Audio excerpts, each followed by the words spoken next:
कि आप पवित्र ऊन का आसन, कंबल का आसन या सहन हो सके तो कुश का आसन बिछा करके जब पूजा पाठ आदि करें, यही उचित है। किंतु जहाँ प्राचीन मठ मंदिरों में बड़े आचार्य महापुरुषों के प्राचीन मृगचर्म अथवा बाघंबर हैं और गुरुजनों ने उन पर बैठकर जप आदि करने की आज्ञा दे दी है, तो उसका प्रयोग किया जा सकता है। अन्यथा किसी प्राणी की हिंसा करके और उससे प्राप्त चर्म आदि का उपयोग नहीं करना चाहिए। हमारे यहाँ तो सिद्धांत पटल में लिखा है, त्यागी तपस्वियों का एक ग्रंथ है सिद्धांत पटल, उसमें लिखा है, अपनी खाल का मरम न जाने, दूजी खाल ले तरें बिछावे, ऐसा डूबे थाह न पावे। पे अपनी खाल का मर्म तो समझो, फिर किसी दूसरे प्राणी की। किंतु हमारे यहाँ शास्त्रों में किस आसन पर बैठकर जप करने से किस प्रकार के फल की प्राप्ति होती है, ऐसा लिखा है। कुशासने भवेत आयु, कुश के आसन पर बैठकर जो जप करते हैं उनकी आयु की वृद्धि होती है। मोक्षः स्यात् व्याघ्र चर्मणि, व्याघ्र चर्म पर बैठ करके जो जप करते हैं उनका मोक्ष होता है, लौटकर संसार के चक्र में नहीं आते हैं। कुशासन पर तो सब बैठ सकते हैं, पर व्याघ्रासन पर, मृगचर्म पर सबको नहीं बैठना चाहिए, किसी विशिष्ट अधिकारी पुरुष को ही बैठना चाहिए।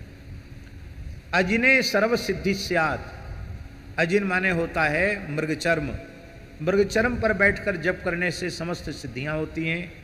और कंबले सिद्धिरुत्तमा, ऊन के आसन पर बैठकर जप करने से, कंबल पर बैठकर जप करने से सिद्धिरुत्तमा। कंबल का अर्थ ये सिंथेटिक कंबल नहीं, जो रॉ मटेरियल अलग आता है फिर उससे कोमल कोमल कंबल बन जाती है, नहीं, भेड़ के ऊन का कंबल जो देसी कंबल है वो है, उसको कंबल कहते हैं। कंबले सिद्धिरुत्तमा। बहुत से लोग सूती कपड़ा बिछाकर जप करते हैं। हमारे धर्मशास्त्र में सूती कपड़ा बिछा करके जप करने को निषेध किया गया।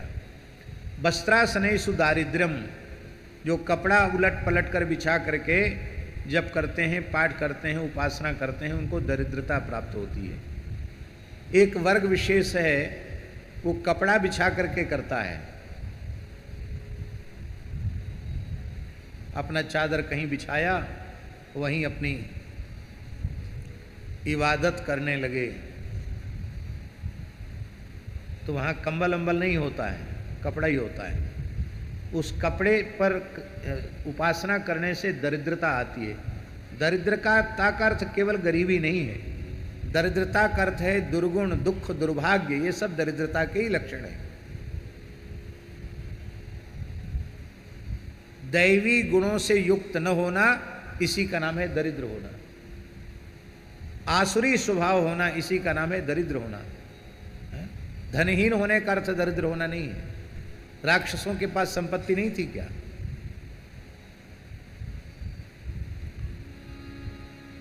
तो बोले ठीक है, फिर हम खाली धरती पर बैठकर मंत्र जप करेंगे। बोले धरण्याम शोक संभवः, जो केवल धरती पर बैठ करके जप करते हैं उनको शोक होता है। केवल पत्थर पर बैठकर जप करते हैं, शिलायांच भवेद व्याधि,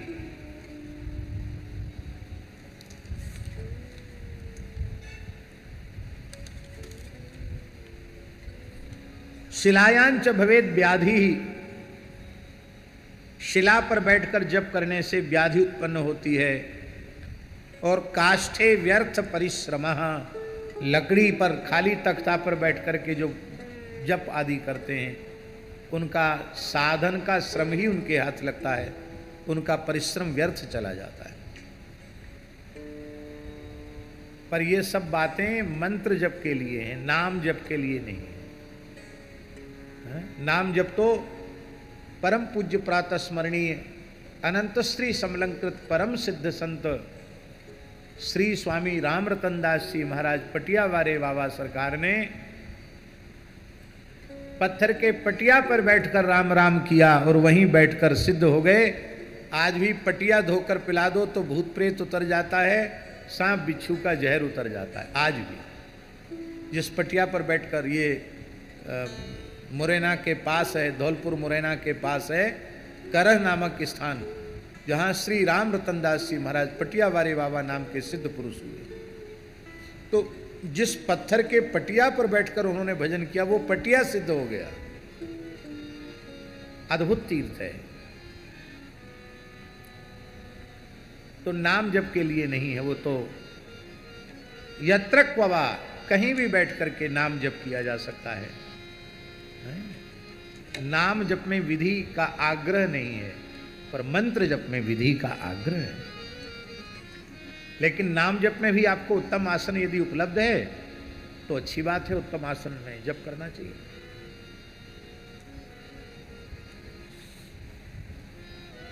बरसाना में एक महात्मा की कुटिया में हम थोड़ी देर के लिए सोए, बहुत पुरानी बात। दिन का समय था, थक गए थे तो लेटे तो नींद आ गई।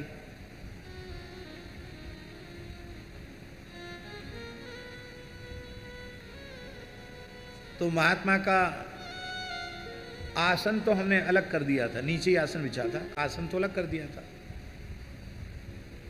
यद्यपि उन्होंने इसलिए कहा था कि इसी पे लेट जाओ, पर संत का आसन है, क्यों उस पर हम बैठे, छोटी सी जगह है।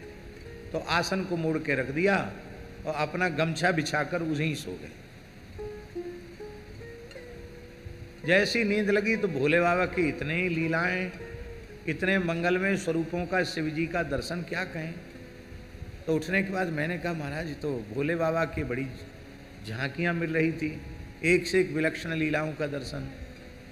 तो उन्होंने कहा महाराज जी, राम जी के चरणों में अनुराग प्राप्त हो, इसके लिए कुछ समय से हम शिव नाम का जप कर रहे हैं यहाँ बैठकर। बोले मैंने किसी को नहीं बताया, लेकिन आपको अनुभूति हो गई, इसलिए मैं निवेदन कर रहा हूँ पंडित जी कि हम कुछ महीनों से शिव नाम का जप कर रहे हैं, श्री सीताराम जी के चरणों में प्रेम हो जाए, इसके लिए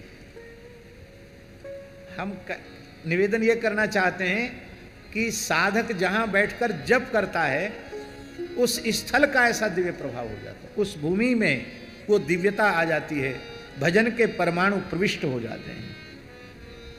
इसलिए अपने साधना कक्ष में सबको प्रवेश नहीं देना चाहिए और अपने भजन के आसन पर भी सबको नहीं बिठाना चाहिए। सबको क्या, किसी को नहीं बिठाना चाहिए। अपने पूज्य जन आ जाएं तो बात अलग है, अन्यथा अपने भजन के आसन को एकदम सुरक्षित रखना चाहिए। बोलो भक्तवत्सल भगवान की। आप कहेंगे प्रमाण कहाँ लिखे हैं आसन के बारे में? स्मृतियों में बहुत प्रमाण हैं। ये जो श्लोक उद्धृत हमने किए हैं ये अगस्त्य संहिता के श्लोक। कुशासने भवेदायु मोक्षस्याद् व्याघ्र चर्मणि अजिने सर्व सिद्धि स्यात् कंबले सिद्धिरुत्तमा वस्त्रासने सुदारिद्र्यं धरण्यां शोक संभवः शिलायां च भवेद् व्याधि काष्ठे व्यर्थ परिश्रमः। अब एक और बात प्रसंगवश हम कह देते हैं कि साधन भजन के आसन पर खाना पीना नहीं चाहिए। विशेषकर मृगचर्म आदि के आसन पर तो बैठकर कुछ भी खाना पीना नहीं चाहिए। भजन के आसन पर केवल भजन ही करना चाहिए, ना शयन करना चाहिए और ना आसन माने भोजन करना चाहिए। भजन के आसन पर केवल भजन करना चाहिए।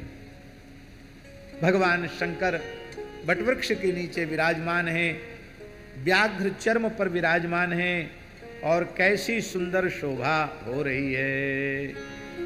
बैठे सो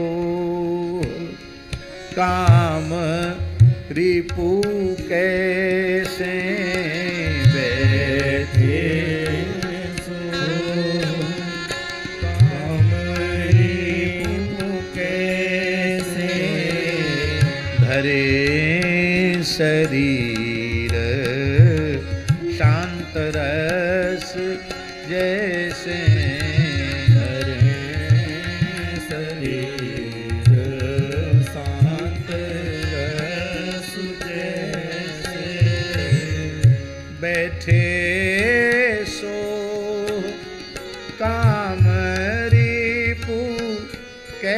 कैसे बैठे सो कामरी कैसे धरे शरीर शांत रस जैसे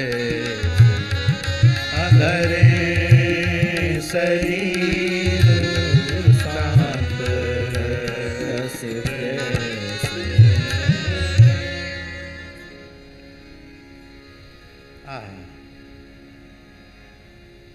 वक्ता में बनावटीपन नहीं होना चाहिए, आडंबर नहीं होना चाहिए, वक्ता को तपस्वी होना चाहिए।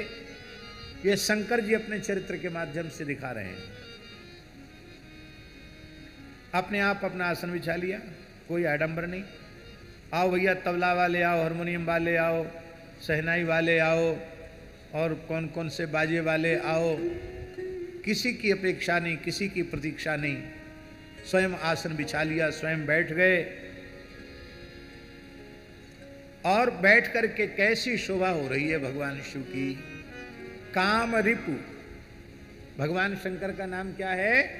काम रिपु। इसका तात्पर्य है वक्ता को भी काम रिपु होना चाहिए। काम रिपु का अर्थ है कामनाओं का विरोधी, अर्थात वक्ता को अत्यंत निष्काम होना चाहिए।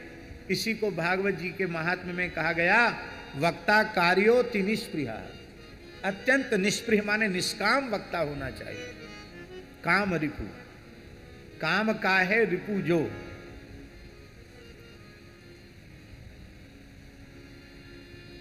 काम है रिपु जिसका।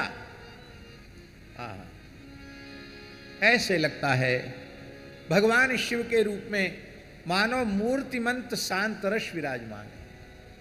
शांतरस जैसे का अर्थ है मनमोहन शरण जी कि वक्ता को क्षोभ रहित होना चाहिए।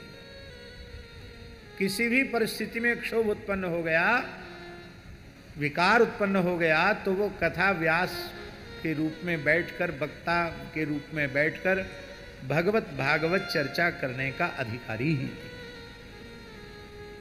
वक्ता को सदा शांत रस में प्रतिष्ठित रहना चाहिए। स्वयं शांत रस में प्रतिष्ठित होगा तब तो सबकी अशांति को दूर कर पाएगा, और स्वयं ही उद्विग्न है तो सब में शांति की प्रतिष्ठा कैसे कर पाएगा। निर्विघ्न वक्ता होना चाहिए, शांत स्वभाव वाला वक्ता होना चाहिए। भगवती जगदम्बा पार्वती ने देखा कि अब समय बहुत अनुकूल है, भगवान शिव बहुत सुंदर शांत प्रसन्न मुखमुद्रा में विराजमान हैं, तो अब अनुकूल अवसर देखकर मुझे उनके चरणों में बैठकर कुछ आध्यात्मिक जिज्ञासा करनी चाहिए।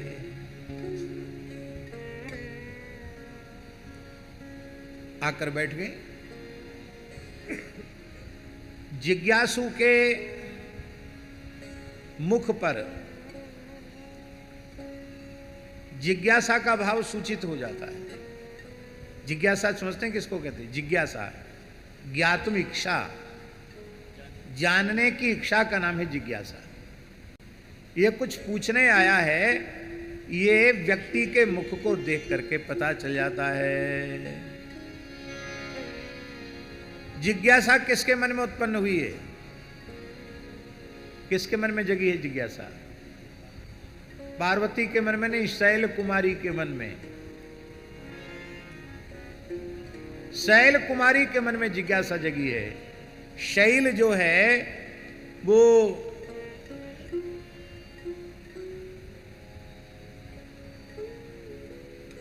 परोपकारी है। ये पर्वत ही धरती को धारण करते हैं। ये बड़ी विचित्र बात है, आपको सुनकर आश्चर्य होगा। इस धरती को धारण करते हैं पर्वत।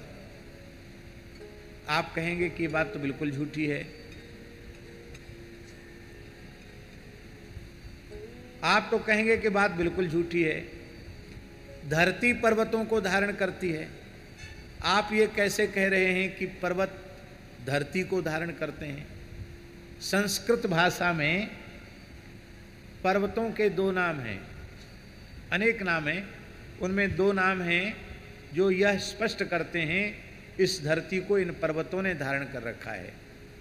एक नाम है पर्वतों का कुद्रह, दूसरा नाम है महीध्रः। कुम पृथिवीम कुम पृथिवीम धारयतीति कुद्रः पर्वतः, कुद्राः पर्वताः। महीधर, महीम धारयन्तीति महीधरा, पृथ्वी को धारण करते हैं। महीध्रः, कुद्रः,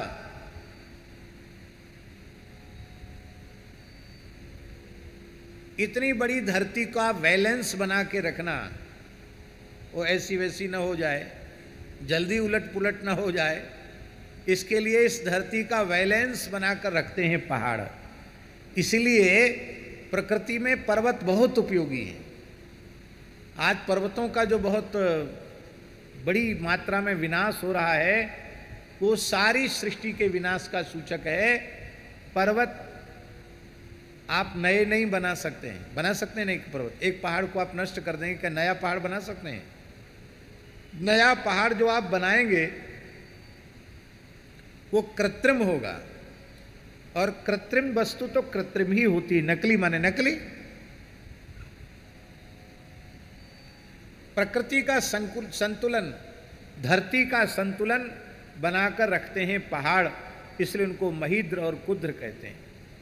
अविचल भाव से पर्वत रहते हैं, तो अविचल श्रद्धा का प्रतीक हैं भगवती पार्वती। इसलिए गोस्वामी जी ने कहा, कथा जो सकल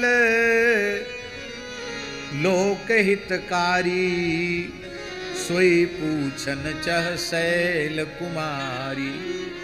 वही कथा शैल कुमारी पूछना चाहती हैं।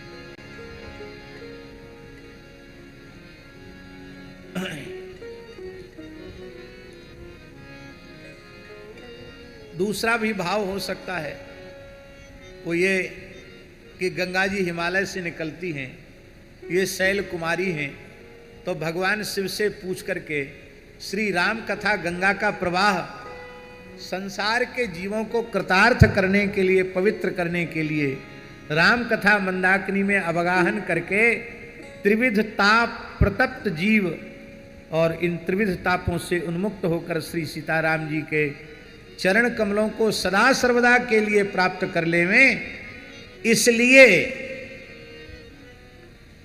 वे प्रश्न कर रही हैं। भगवती जगदम्बा पार्वती के प्रश्न बड़े सरल और सहज हैं। वे कहते हैं कि हे विश्वनाथ, जिनको समस्त ऋषि मुनि अनादि ब्रह्म कहते हैं, जिनकी कीर्ति को शेष शारदा वेद पुराण गाते हैं, और तुम पुनि राम राम दिन राति सादर जपहु अनंग अराती, आप भी अहरनिश बड़े आदर पूर्वक राम राम राम राम राम राम राम राम जपते हैं। वो श्री राम चक्रवर्ती नरेंद्र दशरथ जी के पुत्र राम जी वही राम जी हैं, अथवा अजन्मा निर्गुण अलख गति वाले दशरथ नंदन से पृथक कोई भिन्न राम जी हैं क्या? हे भगवान, पूर्व जन्म में भी मुझे संशय हुआ था कि दशरथ नंदन हैं, ये परब्रह्म नहीं हो सकते हैं, और उस भ्रम ने मुझे यहाँ तक पहुँचा दिया, और ये भ्रम बना रहेगा तो मेरी दुर्गति होती रहेगी। इसलिए हे भगवान, मेरे भ्रम को भग्न कर दीजिए, भ्रम को समाप्त कर दीजिए, मेरे संशय को मिटा दीजिए, क्योंकि संशयात्मा विनश्यति, संशय आत्मा नष्ट हो जाता है। और ये भी कह दिया कि अब पहले से बहुत शोधन हो चुका है। पहले तो मैं किसी भी प्रकार से राम जी को सच्चिदानंद घन परमात्मा मानने के लिए राजी ही नहीं थी, पर परीक्षा लेने का नाटक हुआ और उसके बाद इतना सब कुछ देख लिया, तो अब भगवत्ता तो उनकी समझ में आ गई है। अब पहले जैसी स्थिति नहीं है। तब कर अस विमोह अब नाही, तब कर अस विमोह अब नाही, राम कथा पर रुचि मन माही, राम कथा पर रुचि मन माही, कहु पुनीत राम गुण गाथा, भुजगराज भूषण सुरनाथा, भुजगराज भूषण सुरनाथा, भुजगराज भूषण सुरनाथा। अब तो राम कथा श्रवण की रुचि उत्पन्न हो गई है, इसलिए राम जी के मंगलमय चरित्र को कहिए। बंदौ पद धरि धरन सिर, विनय करऊं कर जोर, बरनऊं रघुबर विशद जस, श्रुति सिद्धांत निचोर। इस पूरे प्रकरण को उठा करके देखें तो भगवती जगदम्बा पार्वती जी ने श्री राम कथा विषयक 14 प्रश्न किए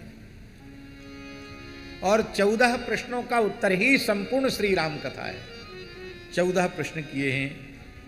इन प्रश्नों में संपूर्ण राम कथा प्रतिष्ठित है।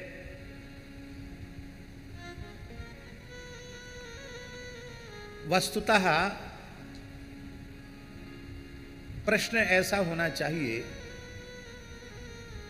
कि प्रश्न का उत्तर सुनकर प्रश्नकर्ता का तो कल्याण हो ही, प्रश्न सुनने वाले वक्ता के हृदय में भी आनंद की हिलोरें उठने लग जाएं, उसका हृदय आनंदित हो उठे, आह्लादित हो उठे, ऐसा प्रश्न होना चाहिए। और ऐसा प्रश्न केवल भागवत चरित्र संबंधी प्रश्न ही होता है। संसार के उटपटांग जो प्रश्न हैं ये चित्त को कभी प्रसन्न नहीं करते हैं।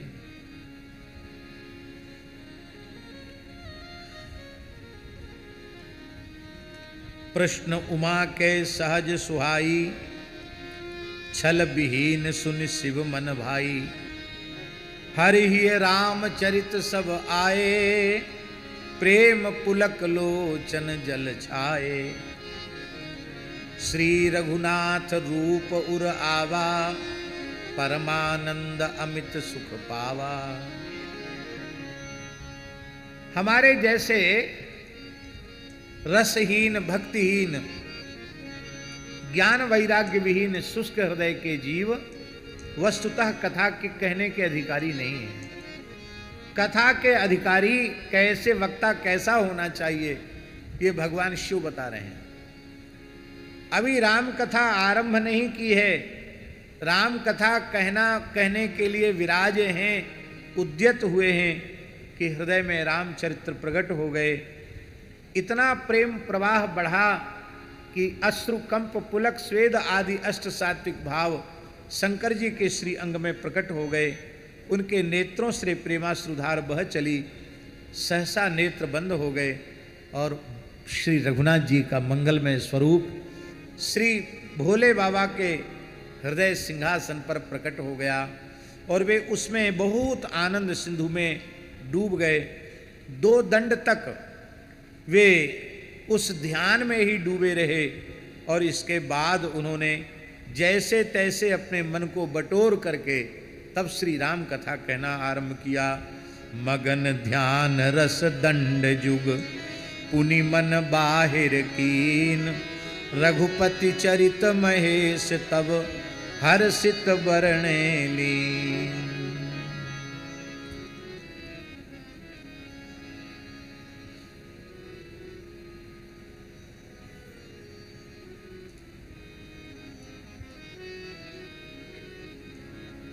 श्री वृंदावन बिहारी लाल की जय। जय जय श्री सीताराम।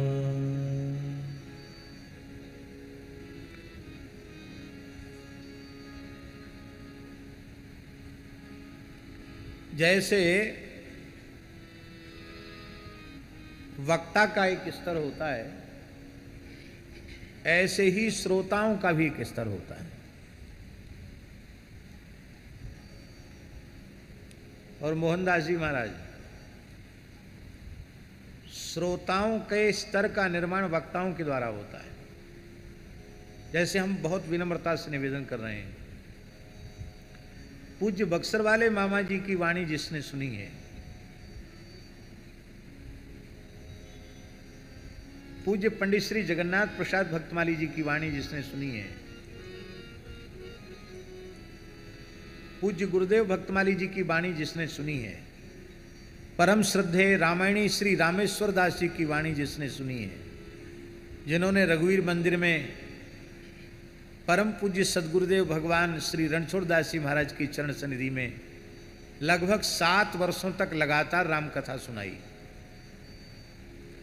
श्री रामेश्वर दास जी रामायणी जी, जो बाद में फिर श्री सुदामा कुटी में विराजे, फिर गिरिराज जी में रामायणी कुटी में विराजे। लगभग 7 वर्ष तक लगातार रघुवीर मंदिर में विराजमान होकर के संतों को पूज्य श्री रामायणी जी महाराज ने कथा सुनाई है। तो इन महापुरुषों की कहने का अर्थ 3 ही नहीं, इस कोटि के जो महापुरुष हैं, इनकी वाणी सुनने के बाद और फिर इनकी वाणी समझ में आने लग जाए, रस आने लग जाए, फिर जैसे तैसे की बात फिर अच्छी नहीं लगती। भारतवर्ष के एक बहुत बड़े प्रसिद्ध विद्वान वक्ता गीता वाटिका गोरखपुर में विराजे।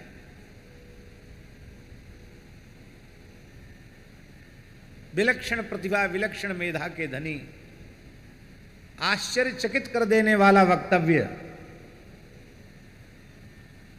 और जितने साधक वर्ग के लोग थे वो सब बड़ी श्रद्धा पूर्वक माला झोली लेकर के सब बैठे वहां कथा सुनने। इसके बाद धीरे धीरे उठने का क्रम शुरू हुआ। बंकाजी उठे, फिर अमुक उठे, फिर तमुक उठे। उठते उठते धीरे धीरे जो पुराने साधक थे सब उठ के चले गए। आम जनता बैठी रही।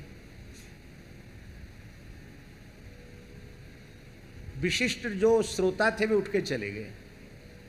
क्यों चले गए?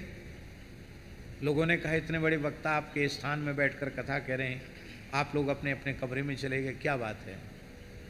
तो उन्होंने कहा हमने पूज्य सेठ जी को सुना है, सेठ श्री जयदयाल गोयनका जी को सुना है, हमने परम श्रद्धेय भाई श्री हनुमान प्रसाद पोद्दार जी को सुना है, हमने परम श्रद्धेय स्वामी रामसुखदास जी को सुना है, और हमने पूज्य श्री राधा बाबा को भी सुना है। तो हम लोग जैसी तैसी बात नहीं सुन सकते, खंडन मंडन नहीं सुन सकते। हम लोग कथा तो अच्छी थी, पर खंडन मंडन बहुत ज़्यादा था, उठ के चले गए। यह बात गीता वाटिका के लोगों ने स्वयं ही मुझे बताई।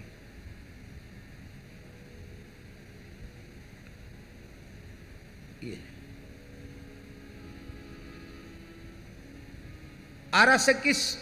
अरसिक श्रोता नहीं होना चाहिए, रसिक श्रोता होना चाहिए, प्रेमी श्रोता होना चाहिए।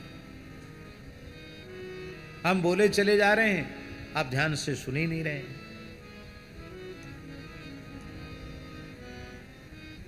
अरसकेषु काव्य निवेदनम शिरसि मालिक मालिक मालिक।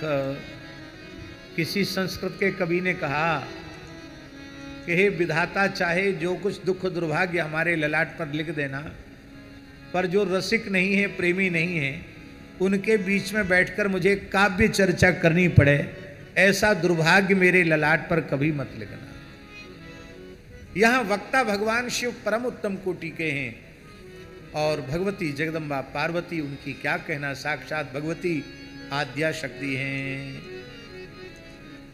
पहले शंकर जी ने इष्ट वंदना की, और इष्ट वंदना करके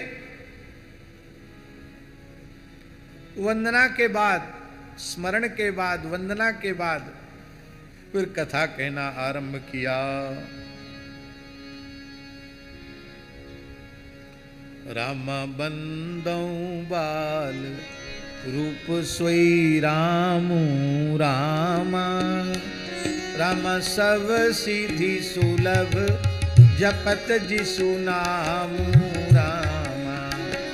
राम बंदौ बाल रूप सोई रामू रामा। राम सब सिद्धि सुलभ जपत जिसु नामू रामा। मंगल भवन अमंगल हारी रामा। रामा मंगल भवन अमंगल हारी रामा। रामा द्रवौ सो दशरथ अजिर बिहारी रामा। रामा द्रवौ सो दशरथ अजिर बिहारी रामा। रामा करि प्रणाम राम ही त्रिपुरारी रामा। रामा हरषि सुधा सम गिरा उचारी रामा। रामा करि प्रणाम राम ही त्रिपुरारी रामा। रामा हरषि सुधा सम गिरा उचारी रामा। रामा करि प्रणाम राम ही त्रिपुरारी रामा। रामा करि प्रणाम राम ही त्रिपुरारी रामा। रामा हरषि सुधा सम गिरा उचारी रामा। रामा हरषि सुधा सम गिरा उचारी रामा। रामा धन्य धन्य गिरिराज कुमारी रामा। रामा तुम समान नहीं को उपकारी रामा। रामा धन्य धन्य गिरिराज कुमारी रामा। रामा तुम समान नहीं को उपकारी रामा। रामा पूछे रघुपति कथा प्रसंगा रामा। रामा पूछे रघुपति कथा प्रसंगा रामा। रामा सकल लोक जग पावनी गंगा रामा। रामा सकल लोक जग पावनी गंगा रामा।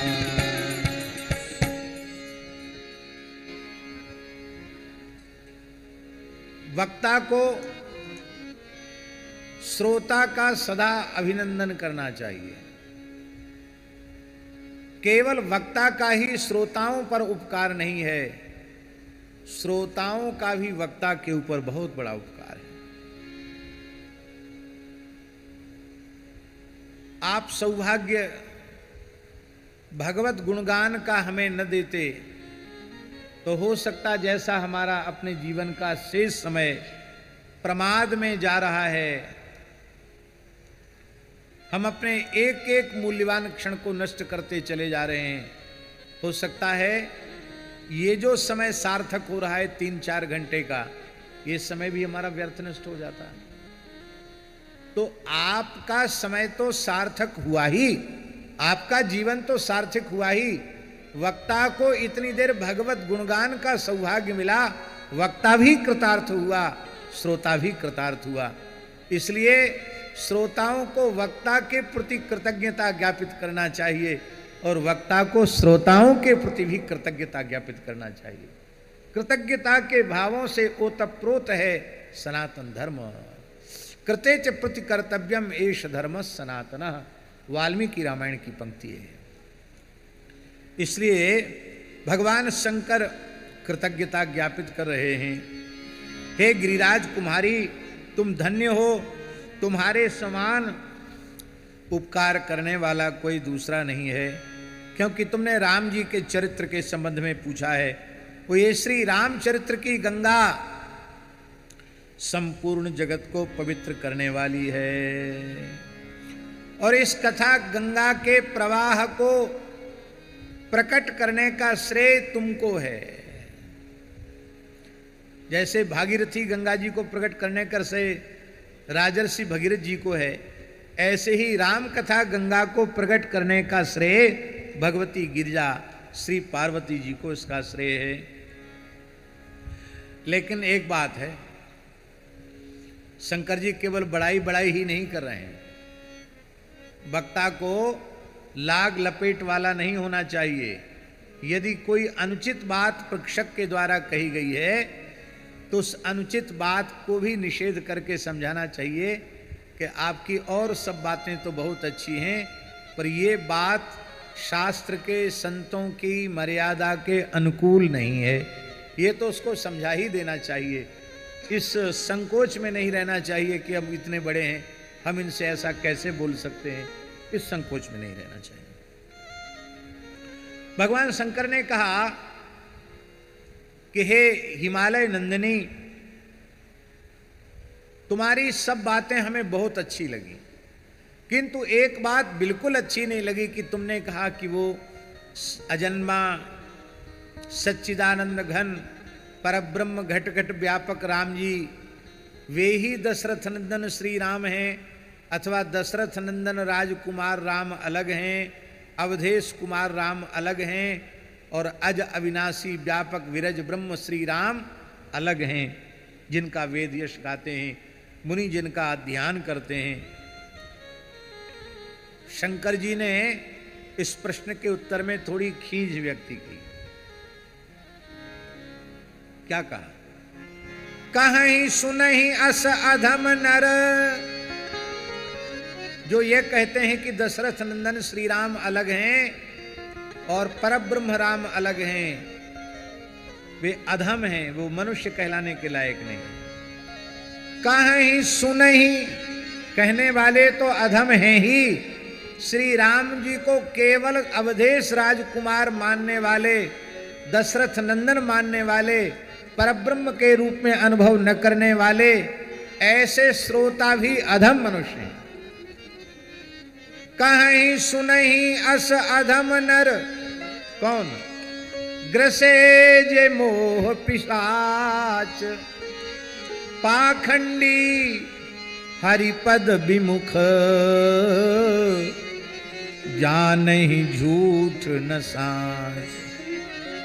पाखंडी, भगवान की भक्ति से विमुख, झूठ सत्य कुछ नहीं समझते, वे ही ऐसा कहते हैं। बड़े दुख की बात है।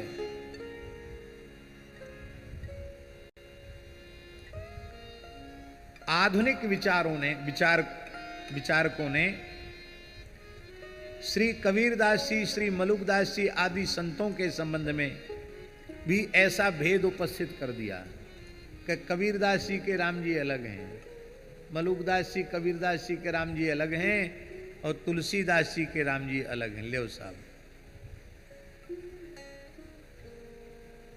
तो बहुत दुख की बात है। अब हम इस विषय को किन शब्दों में स्पष्ट करें, मेरी समझ में नहीं आ रहा है, क्योंकि इसकी चर्चा यदि हमने छेड़ दी तो आज आगे कथा नहीं बढ़ पाएगी।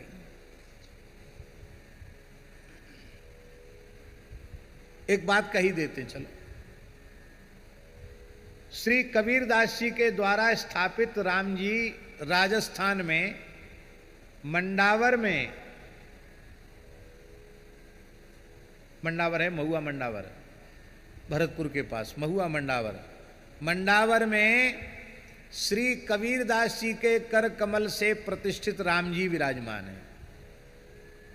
वो राम कबीर द्वारा है, बामन द्वारों में राम कबीर द्वारा है। वो कौन सा द्वारा है? जैसे रेवासा अग्रदेवाचार्य जी का द्वारा है, ऐसी वो श्री राम कबीर द्वारा है। और उस स्थान का नाम क्या है? उस स्थान का नाम है निर्गुण दरबार। क्या नाम है?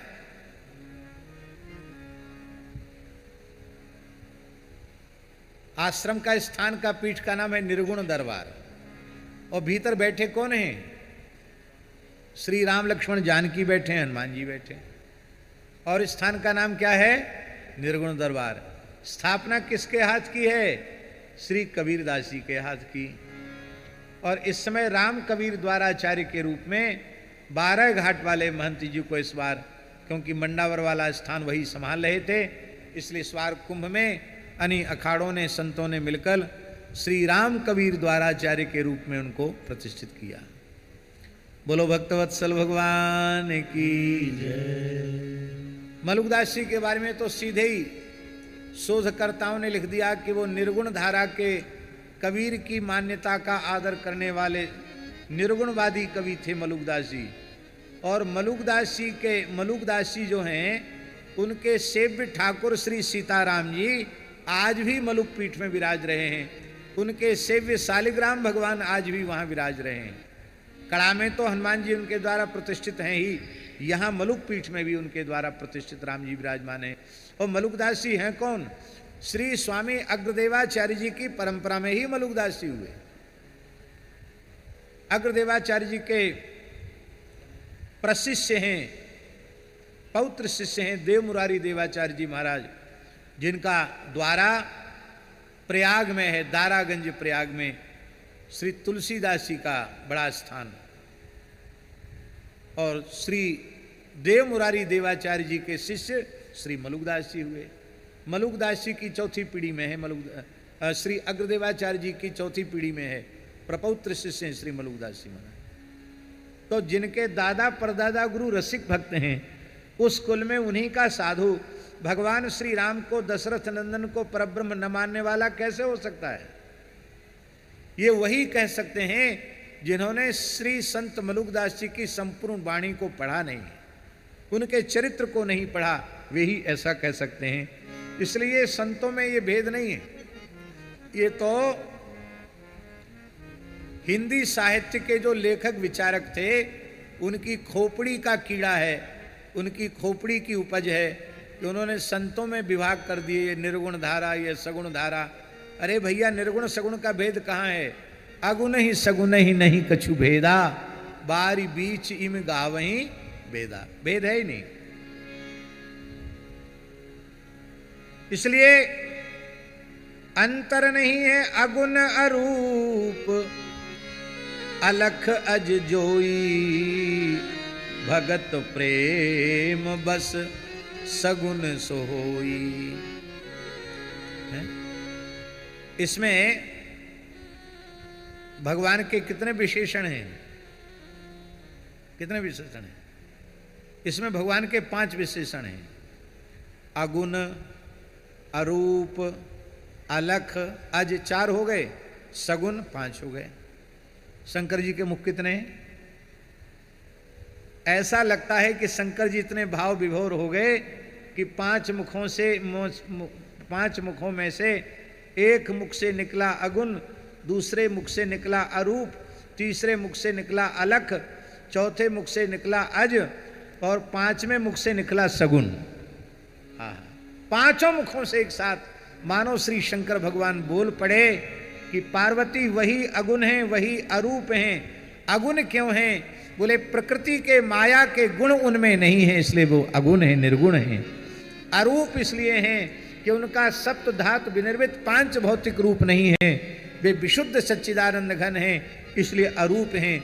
अलख इसलिए हैं कि ये प्राकृत इंद्रियां उनको देख नहीं सकती हैं।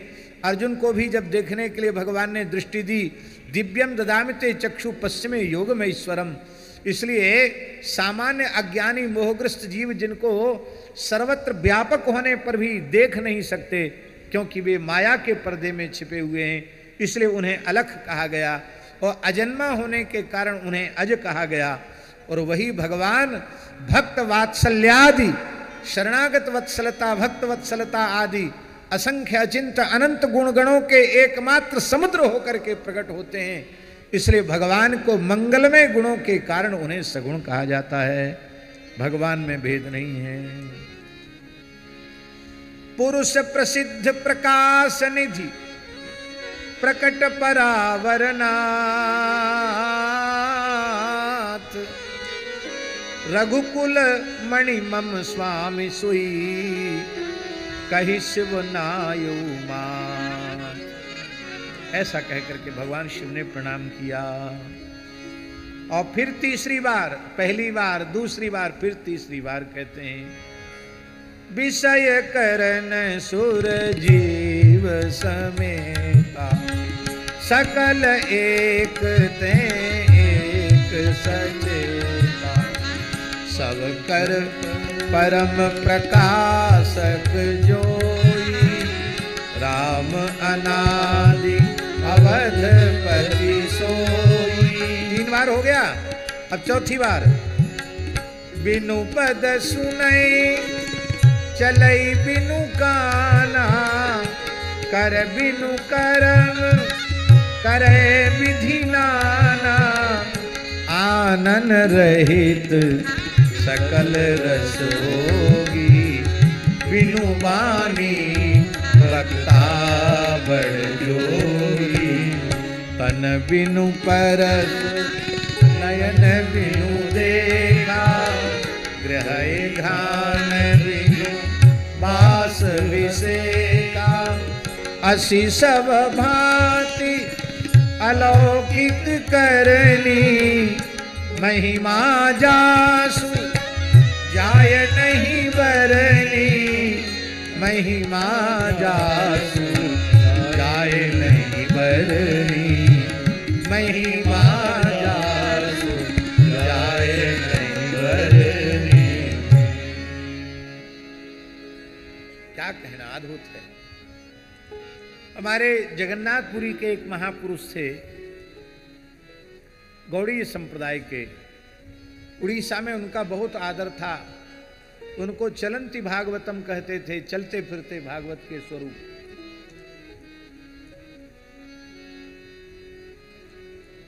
परम पूज्य परम भागवत बाबा श्री चैतन्य चरणदास जी महाराज, जगन्नाथपुरी वाले बाबा जी महाराज, वो कहते थे गोस्वामी तुलसीदास जी ने इन चौपाइयों के रूप में जगन्नाथ जी का वर्णन किया है।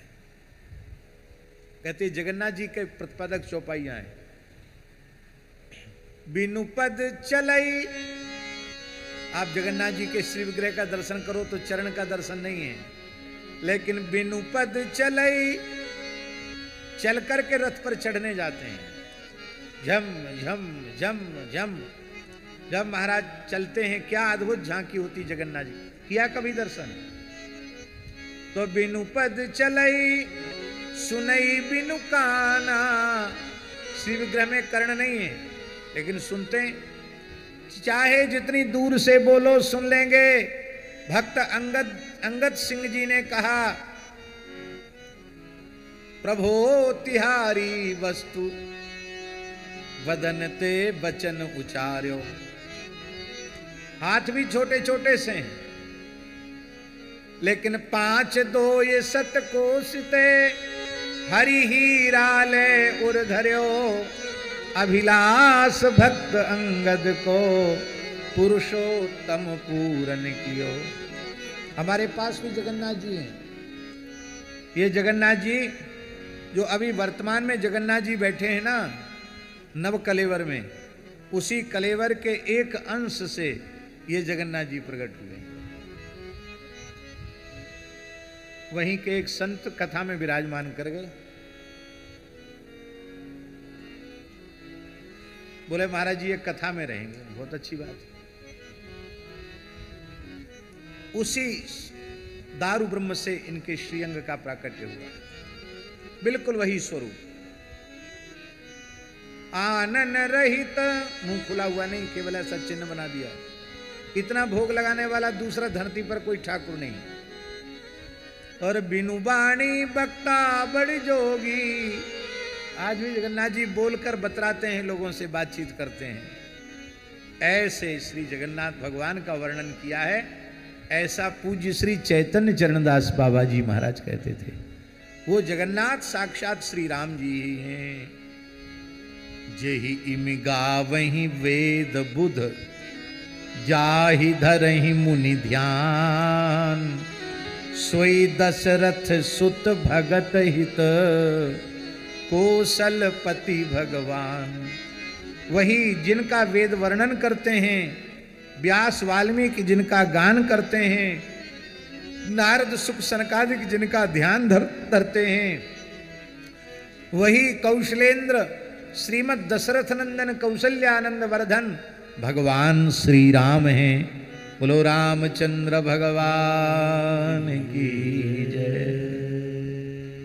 वेद क्या कहते हैं उनके बारे में? श्वेताश्वतरोपनिषद में अपाणि पादो जवनो गृहीता पश्यत्य चक्षु सृणोत्य कर्णः सवेत्ति वेद्यम न च तस्यास्ति वेत्ता तमाहुरग्र्यम पुरुषम महांतम कह करके भगवान का स्मरण किया गया है। और महाराज जी वैराग्य संदीपनी भी आप लोग सुन चुके हैं, उसका भी मूल पाठ किया जा चुका है। वैराग्य संदीपनी का एक बड़ा सुंदर भाव है। श्री वैराग्य संदीपनी में गोस्वामी जी कहते हैं, सुनत लखत श्रुति नयन बिनु रसना बिनु रस लेत बास नासिका बिनु लहे पर से बिना निके। और ये 4 बार भगवान शंकर प्रतिपादन कर रहे हैं। पांचवी बार क्या कह रहे हैं? 5वीं बार कहते कहते तो शंकर जी का हृदय बहुत द्रवित हो गया, पिघल गया, हृदय भर आया, कंठ भर आया। भर्राए हुए स्वर से आंखों में आंसू भर करके अश्रुपूरित नेत्रों से भगवान शंकर ने कहा, अरे पार्वती क्या कह रही हो? काशी मरत जंतु अवलोकी, काशी मरत जंतु अवलोकी, जासु नाम बल करऊं विशोकी, जासु नाम बल करऊं विशोकी। सोई प्रभु मोर चराचर स्वामी, सोई प्रभु मोर चराचर स्वामी। रघुवर सब उर अंतर जान, रघुवर सब उर अंतर जान।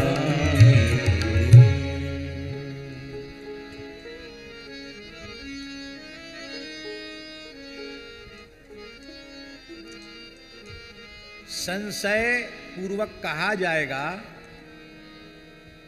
और संशय पूर्वक सुना जाएगा तो न वक्ता के हृदय में प्रेम जागृत होगा, न श्रोता के हृदय में प्रेम जागृत होगा। यहां वक्ता तो संदेह रहित आरंभ से ही है और पार्वती में भी कोई संदेह नहीं है, न शंका नहीं है। लेकिन हमारे जैसे कलिमल ग्रसित जीवों को लक्षित करके कि इनके मन में इस प्रकार का प्रश्न आवेगा, तो हम लोगों का प्रतिनिधि बनकर के भगवती जगदम्बा पार्वती पूछ रही हैं। वस्तुतः उनके मन में भी श्री राम तत्व के प्रति अब कोई संदेह नहीं। हम पहले भी कह चुके, पहले भी नहीं था, अब भी नहीं। केवल हम जीवों का परम कल्याण करने के लिए ही ये अभिनय मात्र किया जा रहा है।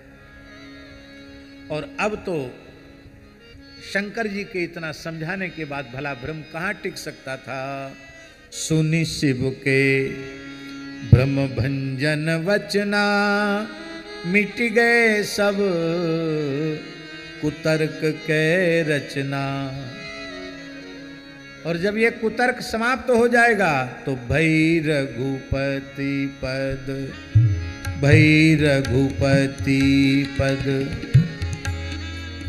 प्रीति भई रघुपति पद प्रीति। वीति प्रतीति दारुण असंभावना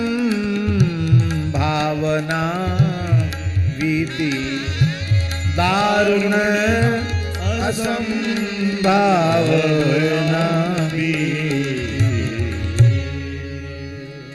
जब तक मन में संशय संदेह और कुतर्क रहता है तब तक भगवान की कथा अच्छी नहीं लगती है।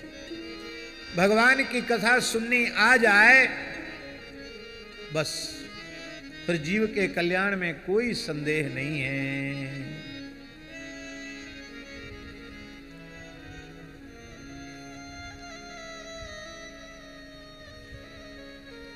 गोस्वामी जी ने स्पष्ट शब्दों में कह दिया है, हरिहर पदरति हरिहर पदरति और मति न कुतर्की तिनकह मधुर कथा रघुवर की। जिनका हरिहर के चरणों में प्रेम है और जिनकी बुद्धि में किसी भी प्रकार का कुतर्क नहीं है, उनको भगवान श्री राम की कथा अत्यंत मधुर लगती है। भगवान शंकर की वाणी रूपी वज्र के प्रहार से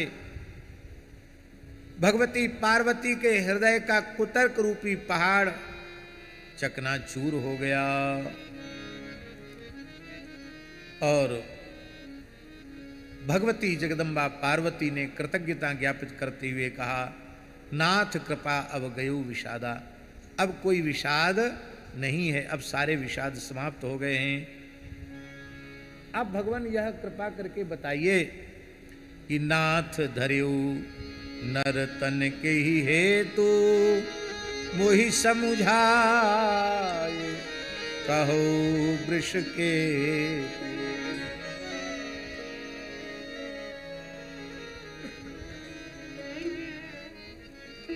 ठीक है,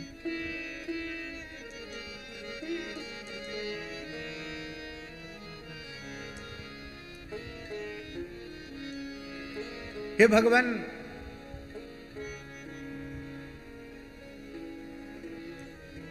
हमारे बड़े प्रिय हैं कौन सरकार, श्री ऋषि रामदास जी। ऋषि रामदास जी अभी बड़े प्रतापी हैं, देश विदेश में सब जगह घूमते हैं और न जाने कितनों की अलाय बलाय भूत प्रेत सब भगा देते हैं। पूरे विश्व में भ्रमण कर रहे हैं। इनका भी संस्कार पर बहुत संस्कार पर आता ना, संस्कार वाले बहुत पूरे विश्व में इनको दिखा रहे हैं। जैसे अपने वो है ना क्या नाम से बागेश्वर धाम सरकार, ऐसे बागेश्वर धाम सरकार के जैसा ही आपका भी बड़ा दिव्य प्रभाव हनुमान जी की कृपा से, और बहुत अच्छी कथा भी कहते हैं और इनके बहुत बड़ी बड़ी भीड़ इकट्ठी होती है इनके आयोजनों में। श्री सीताराम जी महाराज की जय। हाँ, तो भगवान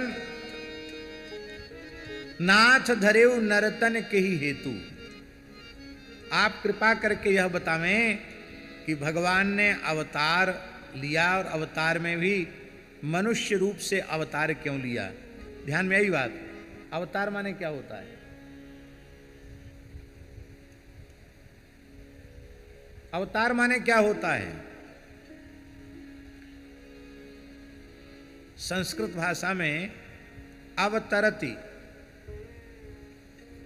अवतरति का अर्थ क्या होगा? अवतरति माने ऊपर से नीचे उतरता, उतरने का नाम है अवतार। कोई ऊपर मंजिल पर है और ऊपर मंजिल से सीढ़ियों से चलकर नीचे आ रहा है, तो संस्कृत भाषा में उसको कहना होगा तो क्या कहेंगे? प्रासादाद अवतरति, ऊपर वाली मंजिल से नीचे उतर रहा है, ये कहेंगे अवतरति। माने ऊपर बैठे हुए व्यक्ति का सीढ़ियों से चलकर उतरकर नीचे आना, इसका नाम है अवतार। माने ऊपर से नीचे आने का नाम है अवतार। तो यहां प्रश्न यह है कि नित्य साकेत विहारी द्विभुज श्री रघुनाथ जी